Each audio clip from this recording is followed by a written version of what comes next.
I'm Jeff Lyons, out and about today in a cornfield to talk about corn sweat. It's a real thing. That's the humidity created when these corn plants behind me grow, especially this time of the year. Their peak growing season, they use the most water that they'll use in their entire lifespan.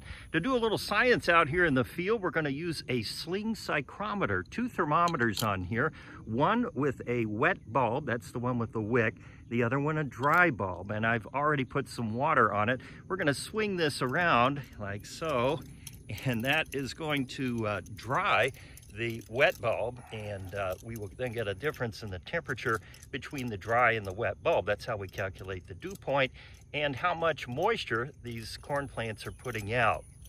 FDA research shows that fields like this can produce up to 5,000 gallons of water per acre every other day. That's a lot of water, considering a typical swimming pool would be about 20,000 gallons in your backyard.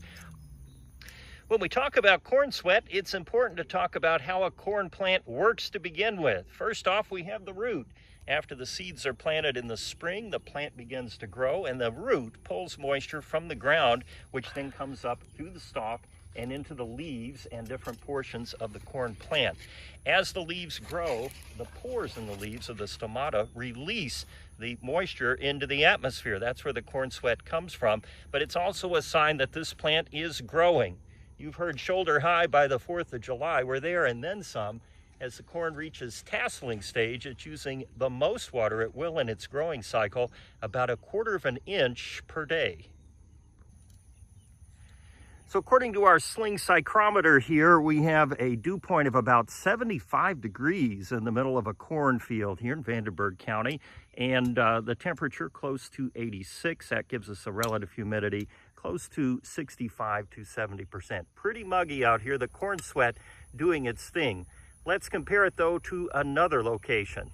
In comparison with our sweaty cornfield, we're using a football field here behind me. Again, sling psychrometer. We will wet the wicked bulb there, spin it around for a couple of minutes. According to the readings on our sling psychrometer, we have about the same dew point here at the football field, but a higher temperature, meaning our relative humidity is lower at the football field than it is in the cornfield.